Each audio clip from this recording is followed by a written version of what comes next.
Two friends purchase and operate a short-term rental together. They split the rental income and the expenses 50-50. One manages the bookings while the other handles the repairs. They never wrote up any sort of document or agreement for how they would operate this activity, and they never registered an LLC or any other kind of entity for this. Here's the question: did they create a partnership? And therefore, do they have some sort of partnership tax filing requirement under federal tax law? Now, what if instead these two friends are a married couple instead? What if they flip houses instead of renting them? What if one spouse does all of the work while the other occasionally helps out with some of the administrative tasks? These are everyday questions that clients and prospective clients and colleagues of mine come up with, and they all center on the same sets of questions. And they continuously come up and confound both taxpayers and tax professionals. And that is whether an activity is, for federal tax purposes, a partnership. So that's what we're going to talk about in this episode. In the next episode, we're going to look at partners and some specifics about partners. But before we look at partners, we first have to understand the basics of partnerships. Now, this question of whether a partnership is formed or not, it's not an academic one, although that's an interesting discussion too. Whether a partnership exists for federal tax purposes, and more importantly, when it came into existence, when that activity became a partnership, is an important question for tax reporting and planning. There are, of course, reporting requirements for partnerships, such as filing a partnership tax return, but there are also important tax planning considerations that are unique just to partnerships. Now, as Laura and Noel Cunningham argue in their law school textbook, The Logic of Subchapter K, a conceptual guide to the taxation of partnerships, partnerships can be viewed in two ways under federal tax law. They can be viewed as an aggregate of the individual members or partners. In other words, they are just cooperatively but separately as individuals managing and owning and operating this activity. Or we can look at a partnership as a single entity that's just comprising multiple individuals or other partnerships or corporations or other members, participants within that activity. But the partnership itself is a single entity, distinct from any of those members or partners. Now, federal tax law actually takes a hybrid approach here. Sometimes it treats a partnership as an aggregate, as a bunch of separate individual participants all sort of cooperatively acting together. Or sometimes it treats it as an entity, a separate taxpayer, if you will, separate from all of the members or participants of that activity. Where problems can happen and real money can be lost due to misunderstanding or misapplying the law is when taxpayers and their advisors don't understand how tax law is treating that partnership on that particular issue and failing to appropriately apply the right treatment to an activity. So, this is actually a real important question to understand and to evaluate when it comes to working with small businesses and small business owners. So, in this episode, we're going to focus on a few objectives here. So, by the time you finish listening to this episode or finish this course, then you should be able to do the following. First of all, define a partnership under federal tax law. That's going to be basic. We're going to look at what a partnership actually is under federal tax law. And you would think that might be straightforward. It's actually very complex. There's a lot of both statutory and regulatory law that goes into that. And there's also a lot of case law that goes into it. And I'm just going to summarize just a very little bit of that for this episode.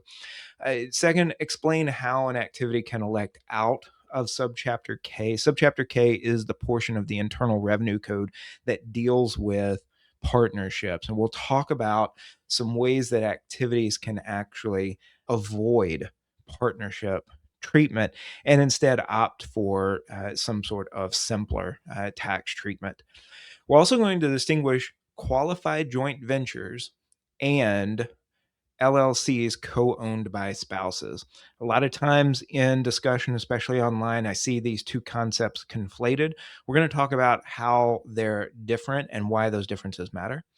And then we're going to determine whether or not a partnership exists under federal tax law based on facts and circumstances. So we'll look at sort of a case study toward the end here. So, first of all, the federal tax law definition of partnership. That term includes syndicates, groups, pools, joint ventures, and other unincorporated organizations, excluding corporations, trusts, and estates. And that comes from IRC Section 761A. And that is, again, part of Subchapter K, which is the part of the IRC that deals with partnerships. So that is a pretty broad definition of partnerships. Essentially, any activity that has some sort of business like structure to it that involves more than one individual participant.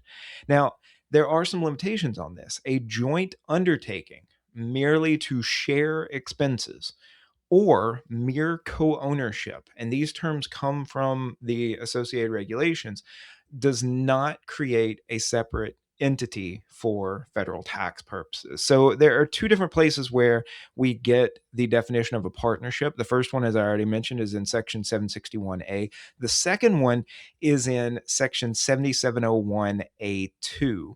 7701 is just a list of definitions. If you are curious about how the Internal Revenue Code defines a certain term, then one of the best places to go to look if you're struggling to come up with definition is Section 7701. That term might actually be defined there. 7701A2 gives us the definition of a partnership. And like I said, the associated regulations also break this down a little bit further. Now, that federal tax law definition of partnership seemingly includes a lot of different kinds of activities involving more than one participant. That's the bare minimum for a partnership. We've got to have more than one participant. And even that can be a complicated question. So, for example, if an individual registers an LLC and wholly owns that LLC, is that a separate participant under federal tax law? Because under federal tax law, that single member LLC is also probably a disregarded entity. It means it doesn't really exist for federal tax purposes. So, are those two different participants, or is it really just still the same individual? But anyway, let's assume that we have two or more real differentiable participants involved in this. Then, if they are participating collectively in this activity, is it a partnership? So, a joint venture or other contractual arrangement may create a separate entity for federal tax purposes if the participants carry on a trade, business, financial operation, or venture and divide the profits therefrom. And that comes from the regulations. However, it also can include several kinds of activities that either are not subject to or can elect out of federal partnership tax rules as long as they qualify. And I'll talk about this a little bit more later. Now, this mere co ownership is an important aspect of this discussion to keep in mind. Co-ownership, even of an income producing property, such as a rental property, doesn't necessarily give rise to a partnership under federal tax law.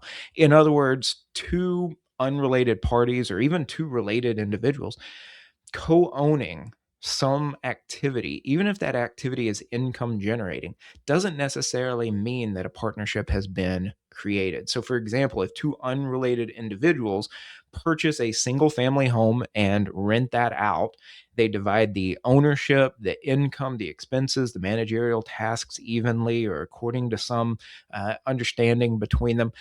That does not necessarily constitute a separate entity for federal tax purposes. That's what the regulations define as mere co ownership. However, if they offered additional services to tenants for fees, or if they intended to develop a portfolio of rental properties and carry that activity on like a trade or business, then the activity may actually give rise to a separate entity or a partnership for federal tax purposes. Now, again, Cunningham and Cunningham, they assert that the two features that distinguish an entity from mere co ownership are what they call business activity and the sharing of profits. And when you have both of those together involved in the activity, then they argue that you probably have an actual partnership. So if you think about two individuals jointly purchasing a taxi cab, and this is the example they give. Now, we don't really have taxis anymore because we have ride sharing, but let's assume that we have a taxi cab and these two individuals they co-own it for each to use 12 hours a day. So one is going to drive the first 12 hours a day, the other one's going to drive the other 12 hours of the day. And they are going to separately track the fares that they collect and the expenses, the gas that is required for their shifts. Then a partnership, they argue, would not exist because they lack that joint profit motive. They just merely co own the taxi. They're not collectively operating it with a shared profit motive. If it's my 12 hours to drive that taxi cab, then I'm trying to make as much profit for myself during that 12 hours as I can. And however much profit I make during my 12 hours of driving that taxi has no effect on the profit that you make during your 12 hours of driving that taxi cab around. However, if we co-own that taxi cab and instead we're going to lease it to some third party and that third party is going to drive it, and that third party is going to try to collect the fares and pay the maintenance expenses, but then they're going to pay us some sort of leasing fee arrangement for the use of the cab that we own. Now we have a collective profit motive, at least according to Cunningham and Cunningham. So the principal question here, right, the thing that we as a tax advisor of these two co-owners of this taxi cab would be interested in is whether their activities with respect to this cab rose to the level of the conduct of a business. And this would depend on whether they, for example, shared the various expenses for keeping up the cab, as opposed to just simply sharing the rental payments that they collected, but separately, right? So it's not going to be black and white. There's not going to be a clear line in a lot of these activities. Just because you have co-ownership doesn't necessarily mean you have a partnership. And just because you have an arrangement where even the partners are collectively generating income from the activity doesn't necessarily mean that there is, in fact, a partnership. Really, what it comes down to at this point in the discussion when we're dealing with co ownership is whether there is that shared profit motive. Now, we'll talk more about this definition of a partnership and how courts have interpreted this because they interpret it slightly differently. Now, a key thing to keep in mind here, because we have this federal system in the United States where we have both a federal government and we have state governments, and their authority when it comes to regulating business tends to overlap is we have to keep in mind that there is a difference between the way states define partnerships and just business more generally and the way federal tax law defines partnership. So federal tax law, not state or local law, determines if an organization is a separate entity, or even an activity, if there's not an organization, is a separate entity, such as a partnership or an association for federal tax purposes.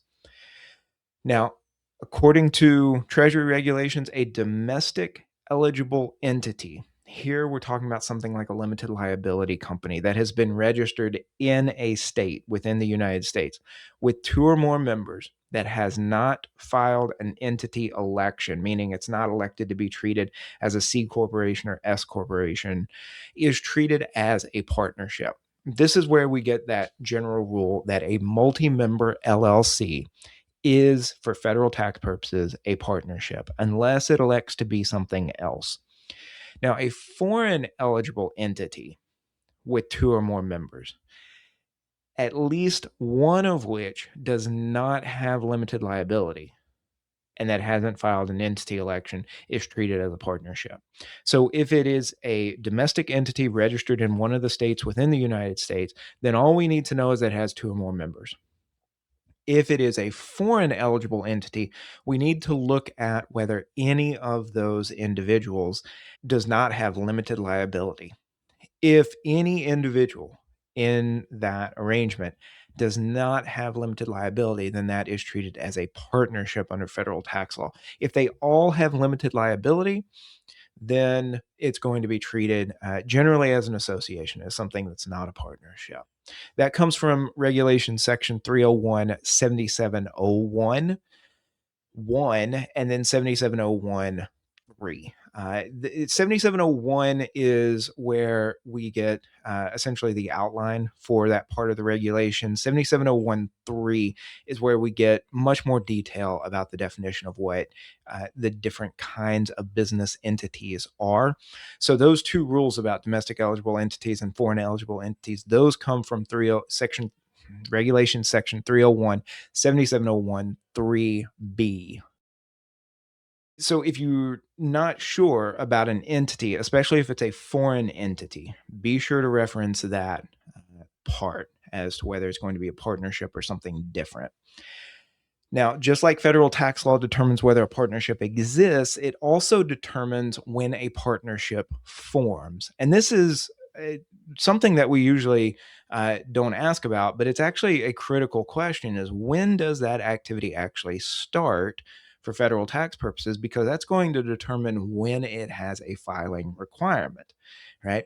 So a partnership forms for federal tax purposes when the participants join capital or services together, intending to conduct an enterprise or business. So there's two parts to this. The first one is the intent. They have to intend to conduct some sort of enterprise or business together.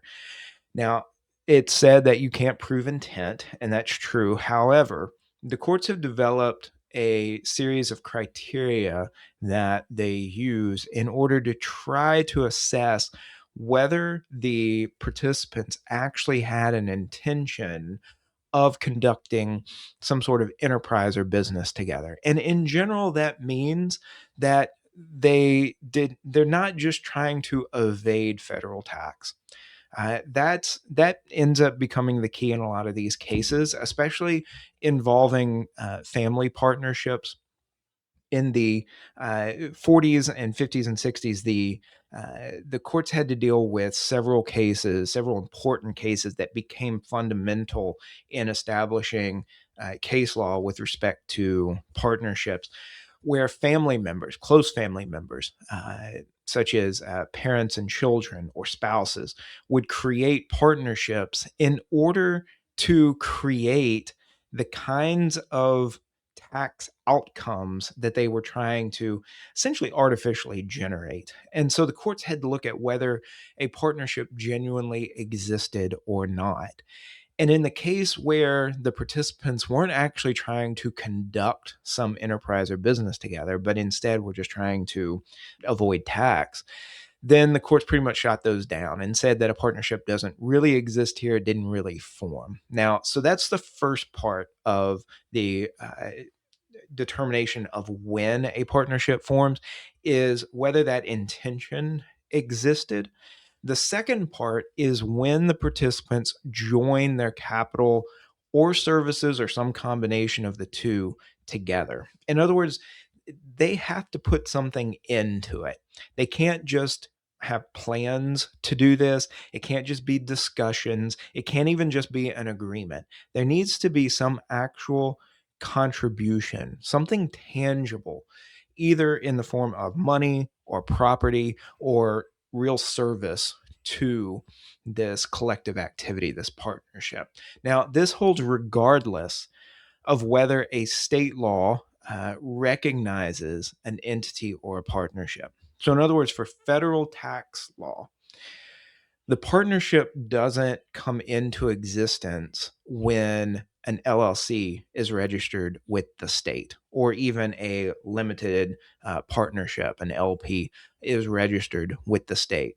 That might create an entity on the state's books, but it does not create the partnership for federal tax purposes. What creates that partnership is when, with the intent to conduct that enterprise or business, the participants come together and actually contribute capital and or services into that activity. And at that point, the partnership has formed for federal tax purposes. Now, partnership is deemed formed on the date that the first participants acquired their respective capital interests in the partnership in exchange for contributions of either capital or services. So there should be, ideally, some sort of documentation. And this is something that a lot of small business owners don't do well at, but we as their tax advisors should be helping them and encouraging them in this direction. When those participants can document that they have contributed either capital or services or some combination of the two, and in exchange received back from the partnership their ownership interest in it. So, for example, if two individuals they want to combine their efforts into a partnership to start a business, they can register an LLC. They can register a DBA or doing business as. They can register a URL, a domain on the internet. They can even start buying supplies, buying inventory, all of these kinds of things. They can have conversations about what the partnership is going to do and what it's going to look like. They can start looking at retail space to operate out of. It's not until they have actually contributed some capital or services into that activity and in exchange received some sort of ownership interest in that activity. It's not until that actually happens that the partnership is formed. So, what should happen ideally is some sort of documentation, usually in the form of what we call a partnership agreement, or if it's an LLC, an operating agreement. There should be some documentation of when that actually happens. Now, this is not just me making this up. This is all based on questions of whether partnerships have formed and when they formed that have gone all the way to the US Supreme Court. Like I said before, in the 40s and 50s, there were several of these cases that went through the tax courts, went through the federal court system, made it all the way to the Supreme Court, asking whether or not a partnership had actually formed and when it formed. A couple of the seminal cases in this are Tower v. Commissioner, 327 U.S. 280 in 1946, and then Culbertson v. Commissioner, 337 U.S. 733, 1949. Now, in Tower, the U.S. Supreme Court upheld a tax court opinion finding that a partnership is generally said to be created when persons join together their money, goods, labor, or skill for the purpose of carrying on a trade, profession, or business, and when there is community of interest in the profits and losses. So again, we go back to that shared profit motive.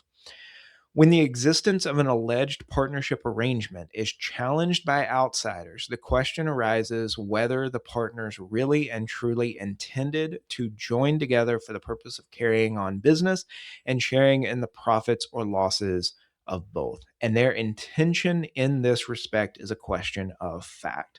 That's what the Supreme Court said in Tower. So the courts are going to have to look at any sort of evidence or testimony that's going to support the notion that the participants intended to form this partnership and operate as a partnership. Now, also in Tower, there was a question of whether the state law entity, the date that that was formed, aligned with the formation date for federal tax purposes. And this is where the Supreme Court determined that there can be a difference between state law and federal law with respect to this question. And that when it comes to federal tax law, the definition under federal tax law is what's going to matter. So a state cannot, by its decisions and laws governing questions over which it has final say, also decide issues of federal tax law and thus hamper the effective enforcement of a valid federal tax levied against earned income. In other words, you can register whatever you want with the state. You can show whatever you've done with the state as a way of saying that, yes, we formed this partnership. None of that matters. What actually matters for federal tax law is whether you've met the definition of a partnership under federal tax law.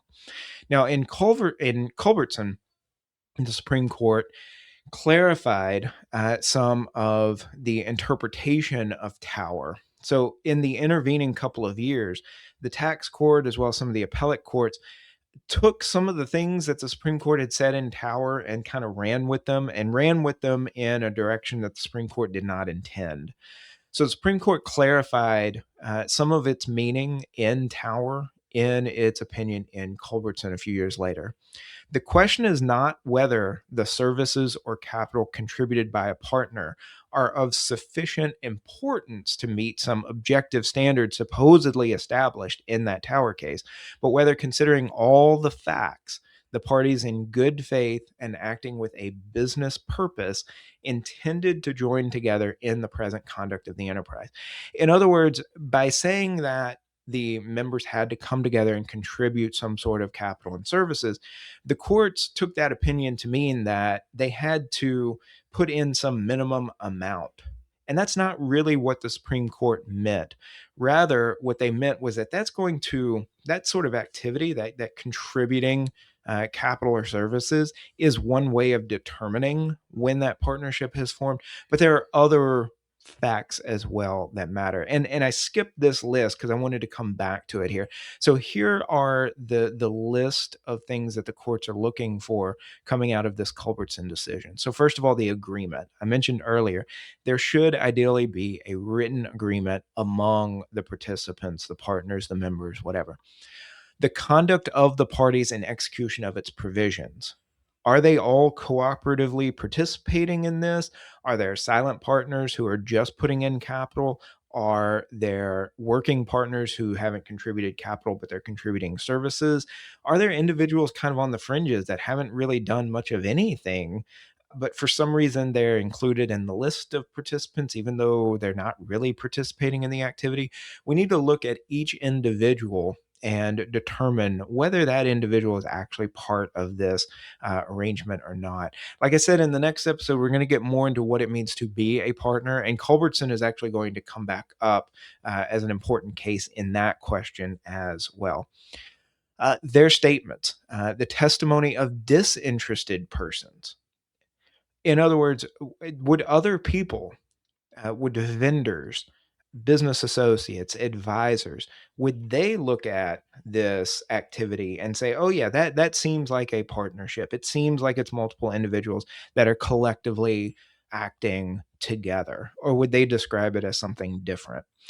The relationship of the parties, their respective abilities and capital contributions, the actual control of income and the purposes for which it's used, and any other facts throwing light on their true intent. In other words, it just comes back to intent to participate collectively as a partnership and whether that intent seems like it's there or not.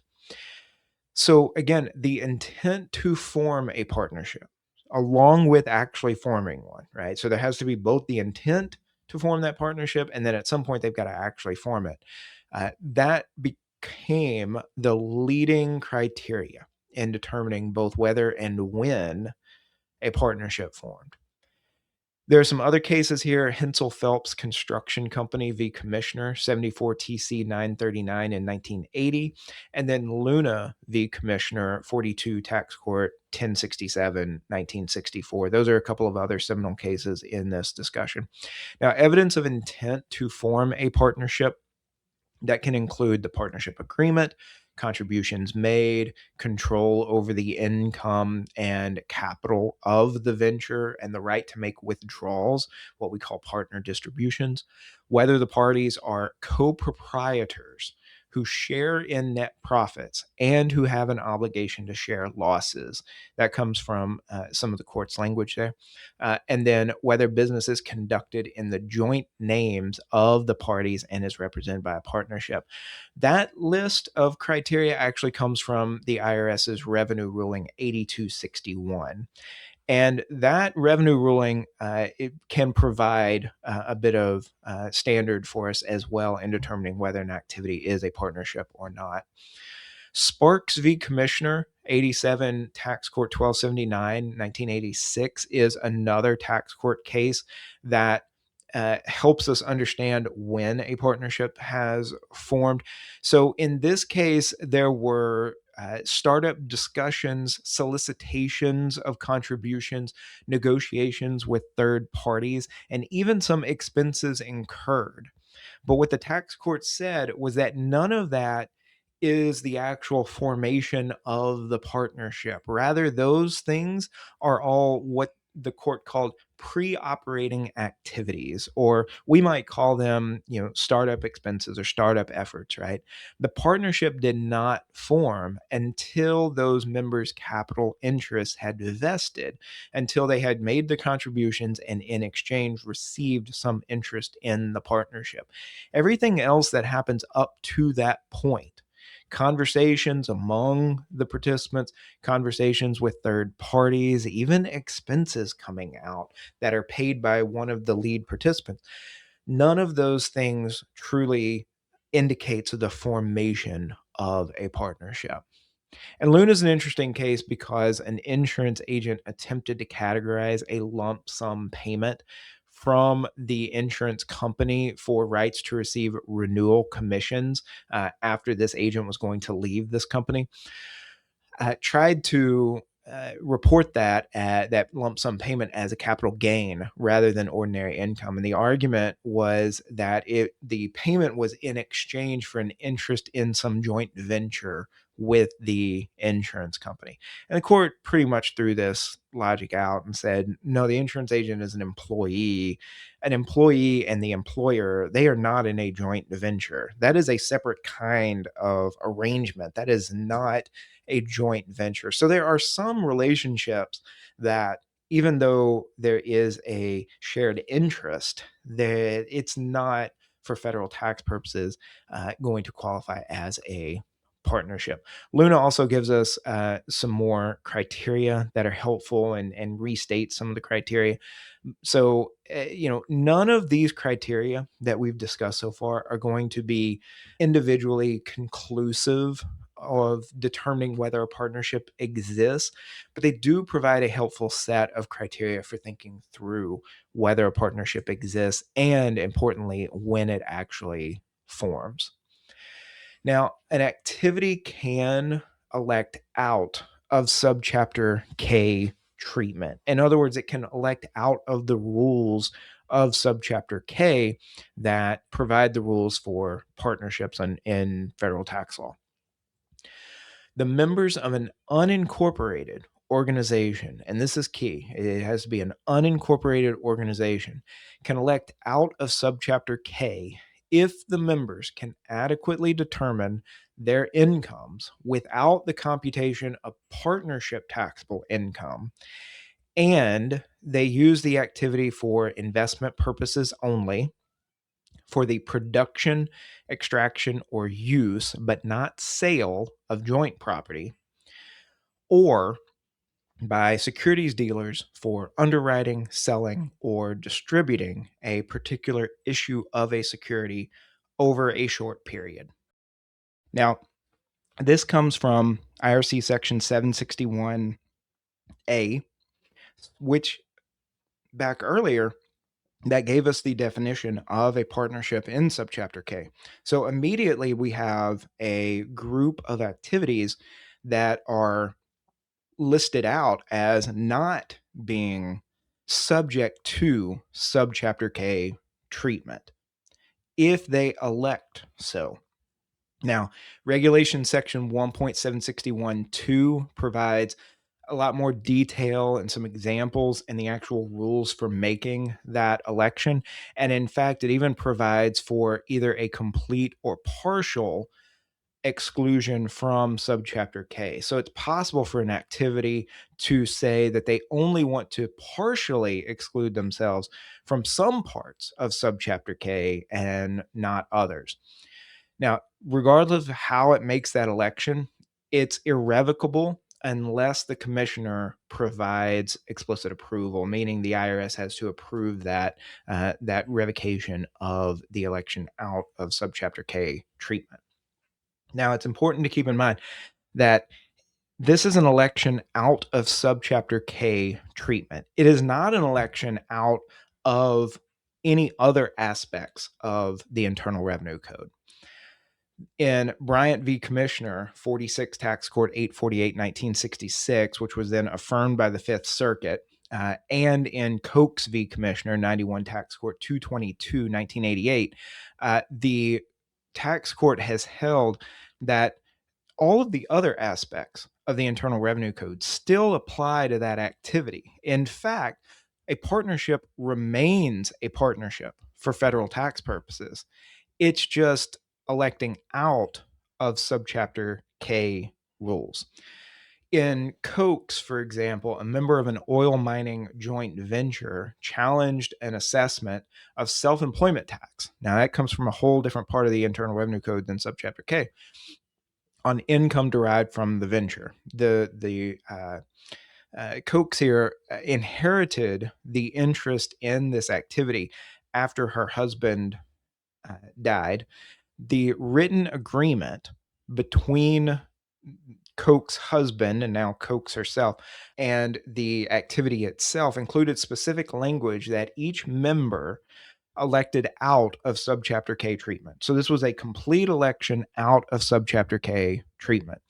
Moreover, according to the court, the Koch's wife, who inherited this interest, never attended a meeting of the owners, never voted on any matter in connection with this venture, never obtained any oil and gas leases except the ones that she inherited from her husband, never drilled any oil wells herself, never supervised any water flood or secondary recovery operations, and never promoted any oil deals with anyone else. In other words, she had nothing to do with this venture other than inheriting her husband's interest. And despite all of that, the court still held that her income was derived from a trade or business and then therefore subject to self-employment tax under IRC sections 1401 and 1402. Even though that partnership agreement said that she elected out of Subchapter K treatment. Now, Cunningham and Cunningham argue that activities can elect out of Subchapter K treatment likely wouldn't be classified as partnerships anyway. We're talking about production, extraction, or use, but not sale of joint property. So that's on the verge of mere co-ownership. Securities dealers for underwriting, selling, or distributing a particular issue of a security over a short period. That's not a continued business or trade. That's just a function of being in that line of business. And then investment purposes only. Again, that's going to be akin to mere co-ownership. So we're already talking about activities that don't really rise to the level of being a partnership. So why would they elect out? Cunningham and Cunningham say that essentially acts as an insurance policy for investors who want to make sure that they can make individual tax elections with respect to the activity, that they don't have to rely on the partnership making tax decisions on their behalf. So the election out is probably going to be an affirmation of what's already true about that activity, that it's not necessarily a partnership, although the courts have said it's still a partnership if it meets the other criteria of being a partnership, and therefore it's still subject to all the rest of the Internal Revenue Code. I mentioned before a couple of exceptions to partnership treatment that are available to married couples, and there are two, and they are distinct. I will often hear these conflated, though, in discussions among tax professionals, especially online. It's important to understand that these are two very different regimes. They both involve activities that are owned and operated jointly by married couples. However, they are two different sets of rules for two different situations. So the first one is what's called a qualified joint venture. Spouses who file a joint return can report a business as a qualified joint venture rather than a partnership if it meets all of the following criteria. First of all, the spouses are the only members of the activity. Second, both spouses materially participate according to IRC Section 469H. There are material participation rules under Section 469 and Reg Section 1.4695T. If both spouses materially participate, then they've met that criterion. And then third, each spouse reports her respective share of items of income, gain, loss, and deduction and credits as if she'd operated as a sole proprietor. So if the spouses do those things, if they file a joint return, they're the only members of the activity, they both materially participate, and they report their respective shares of all the items of income, gain, loss, deductions, and credits separately, as if they had each operated as sole proprietors, then they can do that. They can each file separate Schedule C or F, depending on what kind of activity it is, and then a separate Schedule SE to report their self employment tax with their joint return. They must file a joint return. They cannot do this if they file separately. If they file separate returns, they have to file a partnership return. If they file a joint return, then they can report this as a qualified joint venture under IRC Section 761F. Now, the qualified joint venture, it allows spouses co-operating a business and filing a joint return to split that partnership essentially into two sole proprietorships for reporting purposes. That gets them out of having to file that separate partnership return, and that can save them some compliance burden and maybe even some accounting fees if they don't have to file that separate partnership return. Now, the election is not available if the spouses operate in the name of a state law entity, such as an LLC. And that is critical to keep in mind. If the spouses register an LLC and they operate through that LLC, the qualified joint venture approach is not available to them. There are some rules about whether they can use the partnership EIN or if they need a new one. They do not need a new EIN for the qualified joint venture. If it has employees, if that activity has employees and they report it as a qualified joint venture, meaning two separate Schedule Cs or Fs, then either spouse can report and pay the employment taxes due on wages paid to the employees using a sole proprietorship EIN that belongs just to that spouse. But they would not, neither one of them would use the partnership EIN if they had already reported the activity as a partnership. If they already have an EIN for the partnership and they elect to report it as qualified joint venture, then that EIN remains with the partnership and it's used by the partnership for any year in which they do not qualify as a qualified joint venture. If they receive IRS correspondence regarding an unfiled partnership return while reporting as a qualified joint venture, then they should explain either on the phone or in writing that they properly reported the activity as a qualified joint venture on their jointly filed individual income tax return.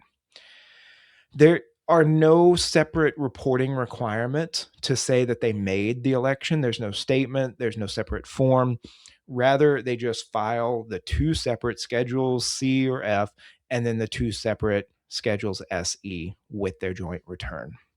And the election remains in effect as long as the spouses meet the requirements for filing as a qualified joint venture.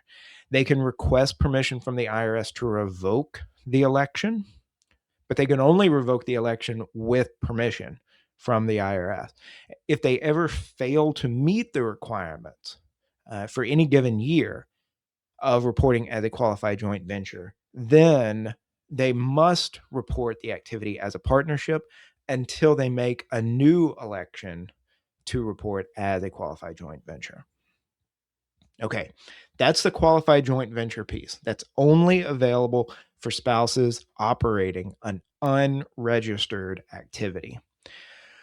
What happens if the spouses registered an LLC?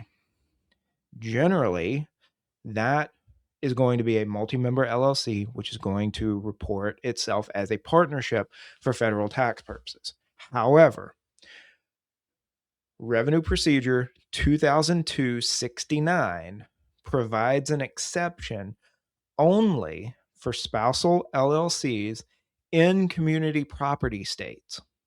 So if the spouses operate the activity in a community property state and they hold their interests in that LLC as community property, and they solely and wholly own that LLC, there are no other owners, the two spouses own it 100%, and it has not made a corporate election, then the Revenue Procedure 2002-69 allows the spouses to report the activity either as a partnership or as a disregarded entity.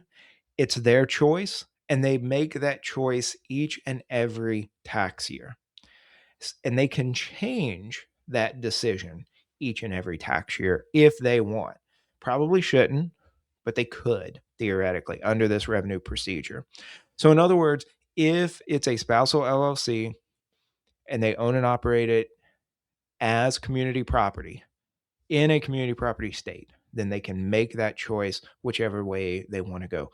The community property states include Arizona, California, Idaho, Louisiana, Nevada, New Mexico, Texas, Washington, and Wisconsin.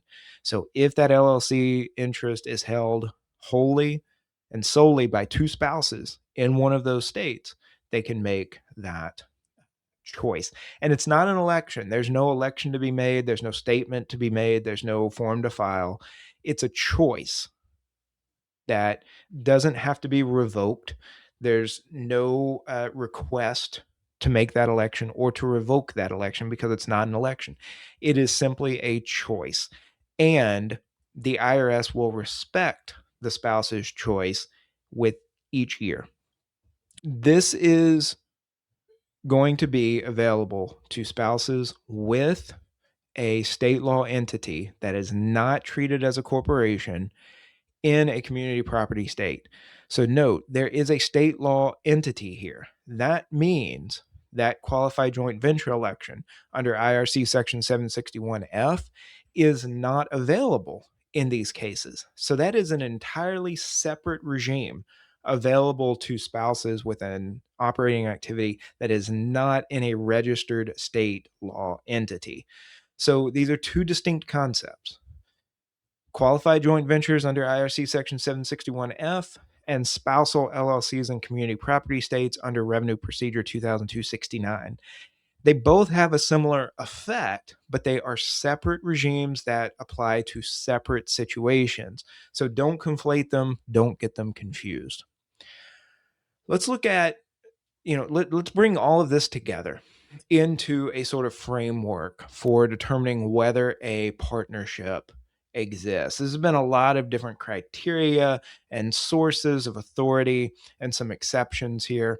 Let's try to pull it all together. And really, I think it can boil down to two steps. The first step is a little complicated. There are some sub steps here, but really the first step is just determining whether a partnership under federal tax law exists. And here we can go through a series of questions. So first, are there two or more owners? And that's always going to be the first question we have to ask. Are there two or more owners? And I go a step further and I say, are these really two distinct owners? If we're talking about an individual that registers an LLC, but that LLC is really a disregarded entity, I'm not as inclined to call this a partnership. It really is just a single individual operating this. However, if we really have two distinct owners, and they can be spouses, they can be parent and child, they can be siblings, but they need to be two separate, distinguishable taxpayers. Second, are they merely co owning property? Or are they actually operating an activity together? Do they have a shared profit motive? Is this an actual business activity? Right? Are they carrying on a business together? Yeah. Are they actually acting like they operate a business, or do they just own this activity? But other than that, they really don't have much to put into it, right? Uh, that means it's probably going to be more like an investment activity, which is by definition not going to be a partnership, or probably not going to be a partnership. And then are they acting like co-owners of a business? Again, back to that shared profit motive. Do they each or does each of the participants, do they have a sense of some sort of collective approach to trying to derive profit, and get something back out of this activity? Again, these are all gray area questions, and there's not going to be a line in the sand that's clearly going to delineate between yes or no. A lot of times there's going to have to be a determination made, and it's going to depend on asking more questions, having more conversations, and making a judgment call. And that's going to be true a lot of times. However, in the court cases that I covered earlier, there's going to be a lot of criteria that you can use as the basis for asking those questions, for collecting that information, and ultimately making that determination. And then the second step here, before we say, okay, this qualifies as a partnership, let's treat it like a partnership. The second step is going to ask if there's an exception. So the first one is whether that election under Section 761A is available. Is this an activity that can elect out of Subchapter K treatment? Now, all that's going to do is mean that it doesn't need to report as a partnership, but it's not necessarily going to mean that it's not a partnership for federal tax purposes. And it's definitely not going to mean that it has elected out of any other provisions of the IRC. So it's important to keep that in mind if you're dealing with an activity that could potentially elect out of Subchapter K under 761A. The other two exceptions are the qualified joint venture under 761F, and then community property LLCs under Revenue Procedure 2002-69. So if you're dealing with an entity or an activity that is co-owned solely and wholly by spouses, then one of those exceptions might apply. But make sure you understand the determination, the definition of a qualified joint venture and the requirements of that, as well as the community property LLC, and that you're correctly applying the right concept to the situation that you're dealing with. The more the parties look like business owners running an enterprise together, as opposed to just mere co-owners or spouses who are operating collectively, but really could be treating this as separate sole proprietorships as opposed to a partnership. The more they look like they are business owners running an enterprise together, the more likely it is that a partnership exists. But again, it's never going to be clear cut yes or no in some of these cases. And then the more they look like investors who merely happen to own the same property, the less likely it is that a partnership exists. So let's look at a quick case study real quick. So two friends buy that short-term rental together. They split the expenses 50-50. One manages the bookings while the other handles the repairs. They never wrote a partnership agreement or registered an LLC. Did they create a partnership? Let's apply that framework. So first of all, does a partnership exist? Are there two or more owners? Yes, right? They're two distinct individuals. Are they merely co-owning the property? It appears so. It looks like that. Now, it's a short term rental. So we should ask anyway, regardless of whether it's two owners or more owners or fewer owners, we should ask about whether they provide substantial services. That might indicate that this is a business activity as opposed to just a rental activity or mere co ownership.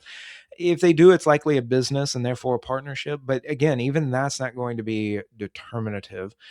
What we really need to know is whether they just merely co own it or whether they're collectively operating it as a partnership.